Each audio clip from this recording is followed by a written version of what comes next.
Saudi Arabia के रक्षा मंत्रालय ने खबर दी है कि हमारे देश में पाकिस्तान की फौज आ चुकी है। अब धुआं और बरनौल के अलावा कोई और चारा नहीं होगा और चारे के नाम पर सिर्फ गाली देना होगा। तो थोड़ा सा आप लोग अब इंडिया में हमारे दोस्त में अभी इंडिया टुडे में देख रहा था, Pakistan backed US Iran talks doom to fail. आज पाकिस्तान को अल्लाह ताला ने ये जो इज्जत अता फरमाई है, पाकिस्तान की तारीख में it is the most shining moment. Tokyo से लेकर लंदन तक और कासाब्लांका से लेकर कुआलालंपुर तक और किंग अब्दुल अजीज एयर बेस पर उन्होंने डेरा डाल दिया है। इतना ही नहीं, पाकिस्तान ने अपने फौजी तो भेजे ही हैं, साथ ही लड़ाकू विमान भी भेजे हैं। इसके अलावा मुझे तो लगता है किसी मुसलमान परिवार का भी, किसी हिंदू परिवार का भी इस तरह से कोई मार दिया जाए तो क्या 1 महीने बाद ये नौबत आ जाएगी कि उनके साथ किसी बिचौलिए के बीच में जाकर बातचीत शुरू कर दो। और तमाम जो इदारे जो हैं, जिस तरह आज पाकिस्तान का जिक्र कर रहे हैं, इस तरह का मंजर देखते आप कभी नहीं देखते।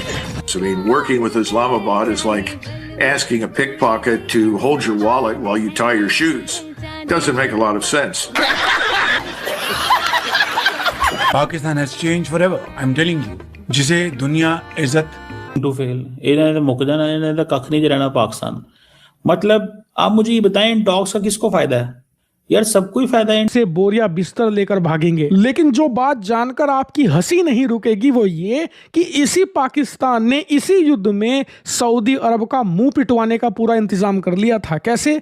और तकरीम की निगाह से देख रही है। हमारे पालतू कुत्तों जी भरकर खाओ। अभी तुम दोनों ने हमारे हुक्म पर ईरान पर ना सिर्फ भूखना है बल्कि इसको काटना भी है। जी बिल्कुल खा रहे हैं।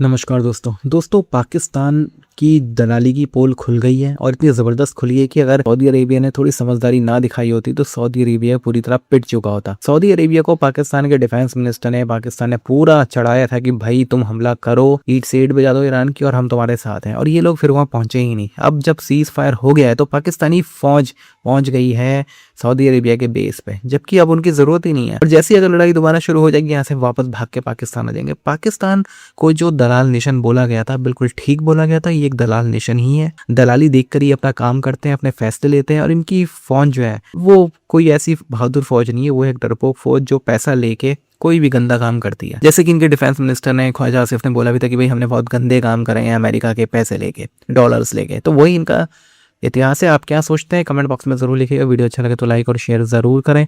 चैनल को सब्सक्राइब करना ना भूलें और बेल का आइकन प्रेस कर दें लेटेस्ट नोटिफिकेशन के लिए। आइए आगे बढ़ते हैं इस वीडियो में।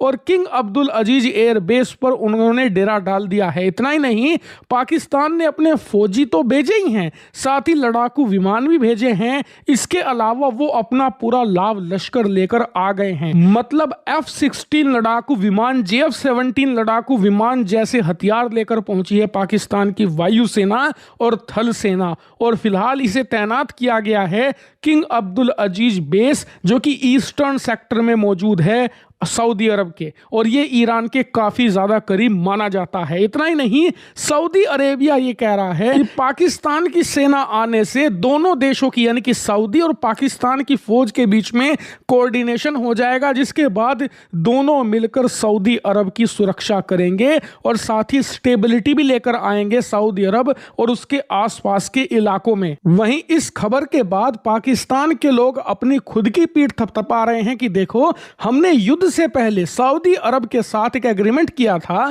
कि किसी ने अगर सऊदी अरब पर अटैक किया तो पाकिस्तान उसकी सुरक्षा करेगा। और अब हमारी फौज पहुंच चुकी है सऊदी अरब, ना सिर्फ सऊदी बल्कि आसपास के तमाम अरब देशों की सुरक्षा करने के लिए। और ये भी कह रहे हैं कि इससे पता लगता है कि पाकिस्तान कितनी ज्यादा बड़ी सुपर पावर है। लेकिन यकीन मानिए, खुद सऊदी अरब के लोग हंस रहे हैं। हंस इसलिए रहे क्योंकि जो शुरुआत में वीडियो की मैंने आपको अपना किस्सा बताया था वो इसी से मेल खाता है। ईरान युद्ध 1 महीने से ज्यादा चला, एग्जैक्टली 40 दिन तक चला। 40 दिन तक सऊदी अरब फोन मिलाता रहा पाकिस्तान को कि आपने हमारे साथ लिखित में एग्रीमेंट कर रखा है कि किसी ने सऊदी अरब पर एक गोली भी चलाई तो आप अपने लाखों फौजी भेज दोगे हमारी सुरक्षा करने के लिए, तो आप हमारी रक्षा करने के लिए ईरान पर हमला क्यों नहीं कर रहे, जबकि आपने तो लिखित में ये वादा कर रखा है। लेकिन पाकिस्तान ने ऐसा 40 दिनों तक नहीं किया। उल्टा सऊदी अरब को ये कहता रहा कि निश्चिंत रहो, तुम्हारी अगर लड़ाई भी हो गई, युद्ध भी हो गया, तो हम तुरंत अपनी फौज लेकर आ जाएंगे। लेकिन बिहाइंड द सीन वो सऊदी की पीठ में छुरा घोंपते रहे, ईरान का सपोर्ट करते हुए, और 40 दिनों तक पाकिस्तान की फौज सऊदी अरब की तरफ मुंह करके भी नहीं सोई। लेकिन आज जैसे ही युद्ध खत्म हुआ, सीज फायर लागू हुआ, तुरंत पाकिस्तान ने अपनी फौज भेज दी, कहा कि चलो अब लड़ेंगे। ईरान अब तुम्हारे ऊपर मिसाइल और ड्रोन गिराकर दिखाए, हम ईरान को देख लेंगे, तुम्हें कुछ नहीं होने देंगे। यानी कि जो मेरा दोस्त मेरे साथ करता था, सऊदी अरब के साथ पाकिस्तान ने वही कर दिया है। और इतना ही नहीं, सऊदी अरब के लोग खुद कह रहे हैं कि इनकी फौज आ जरूर गई है, लेकिन 15 दिनों के इस सीज फायर में अमेरिका ईरान के बीच बात नहीं बनी और युद्ध फिर से शुरू हुआ, तो ये पाकिस्तान के फौजी सबसे पहले होंगे जो सऊदी अरब से बोरिया बिस्तर लेकर भागेंगे। लेकिन जो बात जानकर आपकी हंसी नहीं रुकेगी वो ये कि इसी पाकिस्तान ने इसी युद्ध में सऊदी अरब का मुंह पिटवाने का पूरा इंतजाम कर लिया था। कैसे? दरअसल युद्ध के पहले दिन से ही सऊदी अरब पर ईरान ने ड्रोन मिसाइलें फायर करनी शुरू कर दी थी। तो इनका जो डिफेंस मिनिस्टर है ना, वो सऊदी अरब को क्या कह रहा था कि तुम रिटेलिएट करो, मतलब ईरान तुम्हारे ऊपर मिसाइल ड्रोन गिरा रहा है, तुम भी गिराओ, और अगर फिर उसने ज्यादा हमले तुम्हारे ऊपर किए तो हम तुम्हारी रक्षा करने आएंगे। ये सोचकर आज शुक्र मना रहे हैं सऊदी अरब के लोग कि ठीक हुआ हमने पाकिस्तान की बात नहीं मानी, वरना हम ईरान पर इनके कहने के चलते 4-5 मिसाइल दाग देते तो ईरान हमारे में घुस भर देता, इतने ड्रोन और मिसाइलें मारता हमारे ऊपर। ठीक हुआ हमने पाकिस्तान को इग्नोर किया, वरना ये तो हमें बचाने नहीं आते, उल्टा इनकी सलाह पर हम और दुगने मारे जाते। यार देखो, इजराइल का तो मेजर तक नहीं मारा गया, मेजर तक नहीं मारा गया, ठीक, अमेरिका तक गोली नहीं पहुंची, तो इनको तो आप आउट कर दो, ये तो फ्री है। आप खुश हो गए, 2 प्लेन गिरा दिए, 2 हवाई जहाज गिरा दिए, 3-4-5 सैनिक मार दिए गए। लेकिन यहां तो परिवार के सदर, टॉप मोस्ट लोग, बच्चियां, तो आमतौर पे एक मुसलमान परिवार या हिंदू परिवार कितने दिन तक इस रंजिश को निभाता? आमतौर पर तुम यार 1 महीने बाद उन्हीं लोगों के साथ बैठने को तैयार हो गए, अपनी फूटी कौड़ी की शर्तें रखकर। ये कैसी बेशर्मी है यार, ये कैसी बेहयाई है? सवाल बनता है ना, नहीं बनता है? यहां पर तुम कहते भैया देखो ऐसा है, हम एनरिचमेंट भी करते रहेंगे, हम सब करते रहेंगे, तुमने हमें, जो ईरान का वर्जन है, तुमने हमारे इतने लोगों को, अभी तक जो सुन रहे हैं कि आयतुल्लाह खमानी साहब का जनाजा भी नहीं हो पाया, जहां तक अभी रिपोर्ट है, इस पे भी कन्फ्लिक्टिंग न्यूज है।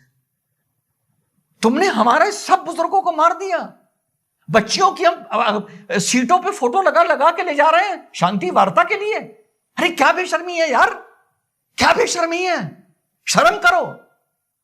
अरे कहो कि भैया काहे की बात, हमें बात ही नहीं करनी, हमें बात ही नहीं करनी। अब इंडिया में, हमारे दोस्त में अभी इंडिया टुडे में देख रहा था, Pakistan backed US Iran talks doom to fail. यार ये कोई हेडिंग है वाला, ये कोई हेडिंग है? ये क्या वो बात हुई यार? ये क्या बात हुई कि जी आप तुसी तो खत्म हो चले? कोई ऐसी भी दुनिया में करता है जो हमारे लोग जिस तरह करते हैं कि जी डूम टू फेल, इन्होंने तो मुक जाना, इन्होंने तो कख नहीं रहना पाकिस्तान। मतलब आप मुझे ये बताएं, इन टॉक्स का किसको फायदा है? यार सबको ही फायदा है इन टॉक्स का, पाकिस्तान को अकेले को थोड़ा ही फायदा है भाई, पाकिस्तान को अकेले को थोड़ा ही फायदा है इन टॉक्स का, क्या इंडिया को नहीं फायदा? सवाल तो हम यही पूछ रहे हैं ना, क्या इंडिया को नहीं फायदा इन टॉक्स का? क्या इंडिया ने नहीं उनकी इकोनॉमी बेहतर होनी? क्या इंडिया की आवाम को नहीं फायदे होंगे इससे? अब गौरव सावंत अगर इंडिया टुडे में बैठ के ये कह रहा है कि doom Pakistan India talks doom to fail, यार कमाल कर, मतलब आप चाहते हो जंग शुरू हो जाए? बेसिकली तो इंडिया, हम पाकिस्तान के अंदर ये समझा जाता है कि इंडिया के अंदर एक सेक्शन है जो ये चाहता है कि इजराइल ईरान को फेंटी लगाता रहे बस, और ये मुसलमानों को और गजा में और ये चलता रहे। This is what they want.